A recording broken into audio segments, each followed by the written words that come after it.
Hello dear students, today I discuss the next topic of zone for BTech BTE students।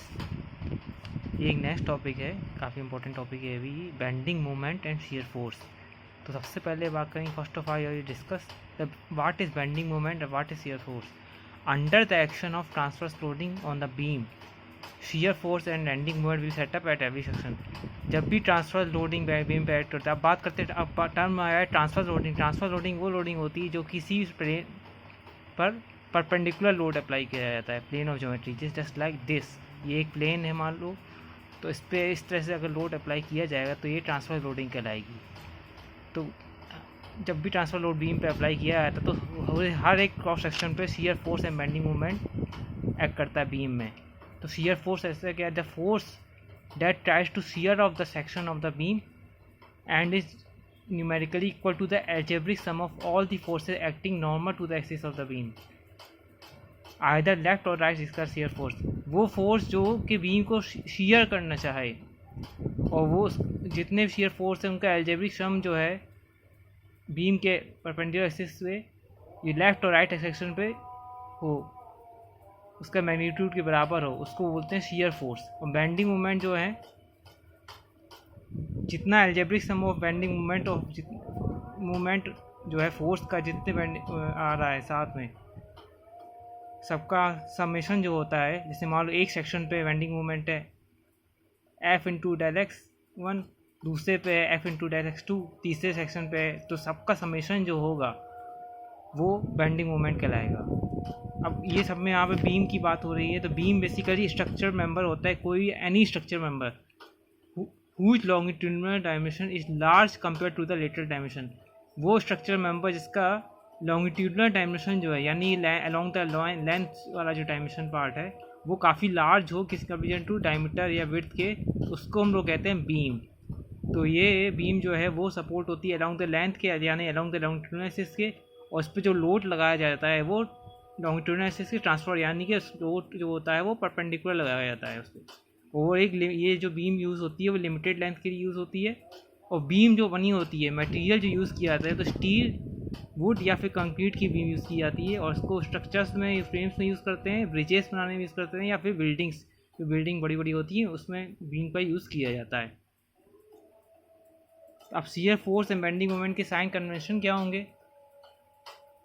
Sign convention की अगर बात की जाए, section जैसे कि मैंने बताया था, हर एक सेक्शन पे shear force and bending moment act करता है। तो अगर सेक्शन के राइट हैंड साइड में अगर देख रहे हैं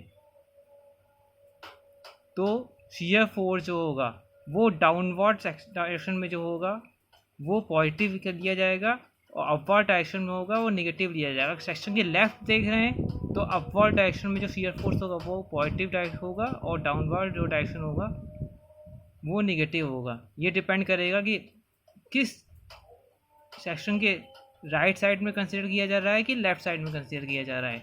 इसी तरह से बेंडिंग मोमेंट की अगर बात की जाए, बेंडिंग मोमेंट डायग्राम, तो सेक्शन के इसमें भी सेक्शन की if we consider the right hand side of the section, then clockwise movement are negative and anti clockwise movement is positive. Okay,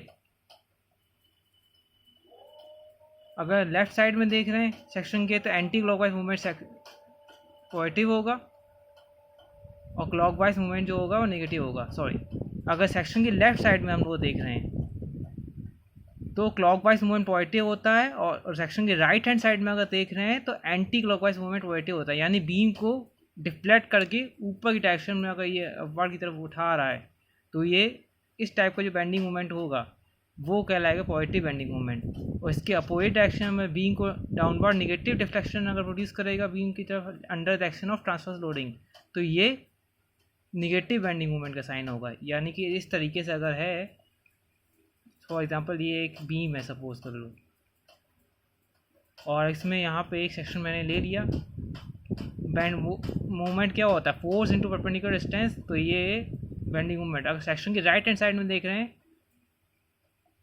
तो अगर ये क्लॉकवाइज को घुमा रहा है तो क्लॉकवाइज मूवमेंट क्या होगा, नेगेटिव होगा। अगर ये लोड इस तरीके से लग रहा है तो ये सेक्शन के राइट साइड में अगर एंटी क्लॉकवाइज मूवमेंट प्रोड्यूस कर रहा है तो ये पॉजिटिव बेंडिंग मूवमेंट होगा। ओके, अब very important topic, relation between load, shear force and bending moment, तीनों के बीच में रिलेशन क्या होता है। तो इसमें मैंने बीम ले लिए, सपोज कर लो कि ये बीम है जिस पे यूडीएल लोड लग रहा है। तो यूडीएल लोड का प्रैक्टिकल एप्लीकेशन क्या होता है, यूडीएल की फुल फॉर्म होती है यूनिफॉर्मली डिस्ट्रीब्यूटेड लोड। ये लोड होता है जो यूनिफॉर्मली डिस्ट्रीब्यूटेड हो eight every section of the beam पे, ये यूनिफॉर्मली डिस्ट्रीब्यूटेड हो बराबर इक्वल मात्रा में, तो उसको हम लोग कहते हैं यूनिफॉर्मली डिस्ट्रीब्यूटेड लोड। इसका प्रैक्टिकल एप्लीकेशन है कि एक टैंक में पानी भरा हुआ है सब, उसमें जो बेस में जितना प्रेशर लग रहा है वो है यूडीएल उसको कहेंगे, या फिर वेट ऑफ द बीम जो सेल्फ होगा खुद का, जो वेट बीम का वेट होगा उसको कहेंगे। वो एक एग्जांपल हो गया यूडीएल लोड का। तो यहाँ पे मैंने एक बीम ली है जिस पे यूडीएल लोड लग रहा है, जिसकी इंटेंसिटी है rate of loading W Newton पर मीटर, और इसकी स्पैन और जो लेंथ है, और एक इसमें मैंने स्मॉल एलिमेंट ले लिया, इसकी लेंथ है डेल एक्स यहाँ से यहाँ तक, और एक सेक्शन ले लिया है। तो इसको मैंने सेक्शन को दिखाया है यहाँ से, जिसपे शियर फोर्स लग रहा है। जैसा कि मैंने साइन कन्वेंशन में ऑलरेडी बताया था, सेक्शन के राइट साइड में जो लेते हैं वो डाउनवर्ड फोर्स पॉजिटिव लेते हैं, और लेफ्ट साइड में लेते हैं वो अपवर्ड फोर्स पॉजिटिव लेते हैं। तो एलिमेंट डेल एक्स है। तो अब ये रोड चेंज कैसे हो, शियर फोर्स यहाँ पे लेफ्ट साइड में ऐड कर रहा है एफ। तो अगर इसको यहाँ से यहाँ तक वेरी कराएंगे तो along the line del X इसकी वैल्यू कितनी हो जाएगी, एफ प्लस डेल एफ हो जाएगी। कपल लग रहा है ये, लेफ्ट साइड में देखते हैं तो क्लॉकवाइज मूवमेंट पॉजिटिव होता है, और राइट साइड में देखते हैं तो एंटी क्लॉकवाइज मूवमेंट पॉजिटिव होता है। तो यहाँ पे मूवमेंट लग रहा है force M, bending moment M है, और यहाँ पे अगर इसको भी वेरी कराएंगे along the line del X तो ये एम प्लस डेल एम हो जाएगा। ओके, तो अब ये जैसा कि मैंने बताया था कि दो इक्विलिब्रियम कंडीशन होती है, algebraic sum of the shear all the forces acting on the beam is equal to 0 and algebraic sum of the movements acting at every section of the beam equal to 0। तो सबसे पहले force वाली sigma, यानी इसमें vertical forces लग रहे हैं, horizontal force, sigma F Y will be equal to 0 for equilibrium condition के लिए। तो जितने हैं, और हाँ जब भी यूडीएल मूवमेंट लोड ऐड कर रहा होता है इसमें, तो सबसे पहले इसको हम लोग पॉइंट लोड में कन्वर्ट कर लेते हैं। तो यूडी, और ये कितने पे ऐड करता है, जितनी बीम की स्पैन लेंथ होती है उसके जस्ट हाफ पे। तो यहाँ पे सेक्शन है तो इसको हम लोग चेंज करेंगे, तो पॉइंट ऑफ डब्ल्यू न्यूटन पर मीटर है। अब इसको लेंथ ये डायरेक्ट क्या है, मीटर में है, तो उसको मल्टीप्लाई करने, तो ये किसमें बचेगा, फोर्स में। इसकी यूनिट क्या हो जाएगी, न्यूटन। तो डब्ल्यू न्यूटन पर मीटर है इंटू डायरेक्ट मीटर, डब्ल्यू क्या हो जाएगा, डब्ल्यू इंटू डायरेक्ट मीटर हो जाएगा, ये न्यूटन हो जाएगा। तो यहाँ पे ये जितने अपवर्ड फोर्सेस हैं उनको पॉजिटिव ले लिया मैंने, और जितने डाउनवर्ड फोर्स हैं उनको निगेटिव ले लिया। तो एफ अपवर्ड था इसको positive, minus W into direct, ये डाउनवर्ड है तो ये निगेटिव होगा, minus F plus del F equal to 0। तो ये इसको हम लोगों ने जितने जो चीज़ कट रही इसको काट दिया, minus W del X equal to del F हो गया। तो यहाँ से साइन आ गया W equal to minus D F by D X. तो ये नेगेटिव साइन क्या दिखा रहा है, जैसे लेंथ इंक्रीज होगी वैसे वैसे शियर फोर्स डिक्रीज होगा। इसको बैलेंस करने के लिए हम लोग माइनस का साइन लगाते हैं। तो rate of change of shear force किसके बराबर होगा, intensity of loading, load intensity के बराबर होगा। तो ये उसी तरह से दूसरी इक्वेशन में मूवमेंट की सिग्मा एम इक्वल टू 0, तो मूवमेंट में भी मैंने इस तरह से कर दिया एम, तो सिंपल कपल लग ही रहा है, क्लॉक वाइज को पॉजिटिव ले लिया, anti clock wise F into direct लग रहा था, इसको नेगेटिव लेंगे, माइनस डब्ल्यू डायरेक्ट इंटू, ये मैंने बताया था आधे पे लगेगा, तो डायरेक्ट बाई 2 ले लिया, ये एंटी क्लॉक वाइज है तो ये माइनस में ले लिया, क्लॉक वाइज मूवमेंट को पॉजिटिव ले लेंगे और एंटी क्लॉक वाइज को नेगेटिव ले लेंगे, दोनों का समीशन कितना होगा, 0 के बराबर होगा। अब ये quantity direct already small quantity है, ये एलिमेंट की स्मॉल लेंथ है, इसको करेंगे तो ये इसका स्क्वायर और भी स्मॉल, जैसे फॉर एग्जांपल डायरेक्ट की वैल्यू है 0.1 mm, अब इसका स्क्वायर करेंगे तो 0.001 और स्मॉल हो गया, तो इसको निगलेक्ट कर देते हैं स्मॉल क्वांटिटी को। तो ये एम से एम कट गया, तो सिंपली बचा F into del X minus del M equal to 0, F del X equal to del M हो गया। तो एफ, अब डेल को पार्शियल क्वांटिटी तो उसको एक्जैक्ट डिफरेंशियल में हम लोग कन्वर्ट कर सकते हैं, F equal to D M by D S.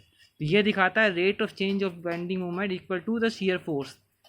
तो shear force, rate of change of bending movement किसके बराबर होता है, shear force. These relations are very important for different types of loading, especially for concentration load as well as point of load. जब भी हम लोग आगे बात करेंगे एसएफडी और बीएमटी ड्रॉ करने के लिए, तो ये इक्वेशन से पता चलेगा कि इसका नेचर ग्राफ कैसा होगा, पैराबोलिक होगा कि लीनियर होगा। सबसे पहले केस बात करते हैं कंसनट्रेटेड लोड या पॉइंट लोड की। पॉइंट लोड वैसे बेसिकली हम लोग न्यूमेरिकल पर्पस यूज़ करते हैं कि मान लेते हैं एक पॉइंट पे लोड ऐड कर रहा है, तो इसमें क्या होगा, the rate of change of loading, जिसमें जब पॉइंट पे ही लोड ऐड कर रहा है तो रेट ऑफ चेंज तो लेंथ पे तो ऐड कर नहीं रहा है, तो इसमें जो होता है dF/dx की वैल्यू सिंपली ज़ीरो हो जाती है, क्योंकि इसमें वेरिएशन तो हो नहीं रहा है। तो एफ की वैल्यू क्या होती है, कांस्टेंट। तो शियर फोर्स में क्या होता है, कांस्टेंट होता है इन केस ऑफ पॉइंट और कंसंट्रेटेड लोड। उसी तरह दूसरी क्वेश्चन मैंने बताई थी F=dm/dx आई थी, तो इसको इंटीग्रेट करेंगे। स्मॉल एलिमेंट के लिए dm वैल्यू है, तो इसको अगर पूरे एलिमेंट बीम के लिए लेना है बेंडिंग मोमेंट, तो क्या होगा m, इसको इंटीग्रेट कर देंगे। तो m क्या हो गया, F×x + c क्या है, कांस्टेंट, इंटीग्रेशन कांस्टेंट है। तो ये इसको अगर m क्या है, fx + c, इसको हम लोग कंपेयर करें y=mx + c से, तो ये इक्वेशन ऑफ स्ट्रेट लाइन होती है। तो इसको आप लोगों ने पढ़ा होगा कि स्ट्रेट लाइन की इक्वेशन है। तो ये इसका मतलब क्या हुआ, ये लीनियरली एस के रिस्पेक्ट में लीनियरली वेरी कर रहा है, तो ये बेंडिंग मोमेंट की इक्वेशन में क्या होगा, चेंज इन बेंडिंग मोमेंट कैसा होगा, लीनियर होगा। अब बात करते हैं यूडीएल के लिए। यूडीएल के लिए मैंने बताया था W -dF/dx होगा, dF की वैल्यू आई -W×dx। इसको इंटीग्रेट करेंगे पूरी बीम के लिए, तो इसको निकालना है तो पूरा ये इंटीग्रेट कर देंगे। तो dF की वैल्यू क्या होगी, -W×dx। -W कांस्टेंट, इसको बाहर ले लेंगे इंटीग्रेशन के, तो इंटीग्रेट करेंगे तो क्या आएगा, F -WX + c।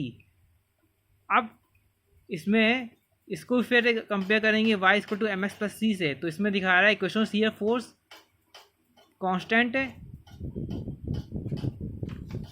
ये स्ट्रेट लाइन वेरिएशन है, तो इसमें वेरिएशन ऑफ शियर फोर्स कैसा होगा, लीनियर होगा।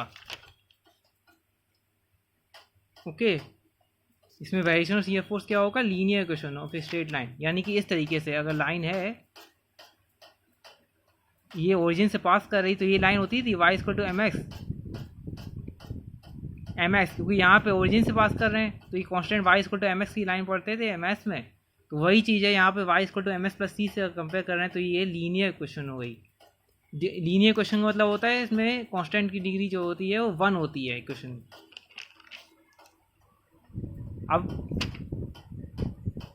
अब f की वैल्यू इसमें क्या होता है, यहाँ पे हम लोगों ने कर लिया, f की वैल्यू हम लोगों ने निकाली थी कितनी, dm/dx = F -WS + c आया था। f की वैल्यू इसमें पुट कर दें इक्वेशन नंबर 2 से इक्वेशन नंबर 4 जो मैंने मानी है यहाँ पे। इक्वेशन नंबर 4 क्या है, ये आई है F -WS + c। तो ये यहाँ से आ गया dm -WX + c × dx। dm को इंटीग्रेट करेंगे दोनों तरफ, ये स्मॉल एलिमेंट के लिए है, अब पूरी बीम के लिए करेंगे बेंडिंग मोमेंट, तो इसको इंटीग्रेट कर देंगे। अब यहाँ पे क्या है, ये c तो ऑलरेडी कांस्टेंट था, cs + d, एक अनदर इंटीग्रेशन कांस्टेंट आ गया। तो इसकी डिग्री क्या है, इक्वेशन की 2 है, तो यानी कि ये क्वाड्रेटिक इक्वेशन है। इसका मतलब क्या हुआ, क्वाड्रेटिक इक्वेशन का ये रिप्रेजेंट्स पैराबोला, तो ये चेंज बेंडिंग मोमेंट इस केस में क्या होगा, पैराबोलिक होगा। किस केस में, यूडीएल के केस में। अगर मैक्सिमम बेंडिंग मोमेंट की बात करते हैं, तो जहाँ पे शियर फोर्स की वैल्यू 0 होती है, वहाँ पे बेंडिंग मोमेंट मैक्सिमम भी हो सकता है और मिनिमम मैक्सिमम होता है। अगर डाउनवर्ड की बात करें, डाउनवर्ड डिफ्लेक्शन होगा, तो वहाँ पे बेंडिंग मोमेंट की वैल्यू मिनिमम होती है। तो ये एक बेसिक इंट्रोडक्टरी कॉन्सेप्ट था shear force and bending moment का। इसके बाद हम लोग बात करेंगे कैसे हम लोग SFD एंड VFD ड्रॉ करते हैं डिफरेंट केसेस के लिए, और इससे पहले डिस्कस करेंगे कितने टाइप्स के सपोर्ट होते हैं, वेरियस टाइप्स ऑफ सपोर्ट्स।